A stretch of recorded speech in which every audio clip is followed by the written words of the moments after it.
Madame Chenel, je me permets de m'adresser à vous directement, eu égard au respect que nous avons, je crois, l'un pour l'autre.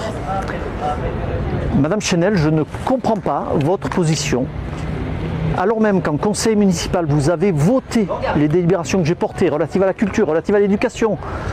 Vous avez soutenu le plan 100% culture à l'école et son extension aux écoles privées.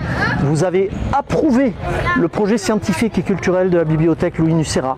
Vous avez défendu notre orchestre à l'école. Vous avez validé l'attribution des subventions culturelles. Vous avez entériné le prix du roman historique Max Gallo et le prix B des Anges. Et Madame Chenel, vous êtes favorable évidemment aussi au plan Grandir en culture qui accueille 130 000 élèves chaque année. Vous êtes favorable à la gratuité de nos établissements culturels pour les Niçoises et pour les Niçois. Vous êtes favorable à la rénovation de la bibliothèque Louis Nucera et de nos bibliothèques plus largement. Vous êtes évidemment favorable au déploiement de la citoyenneté à l'école. Vous êtes favorable à la promotion du livre et de la lecture pour tous les publics.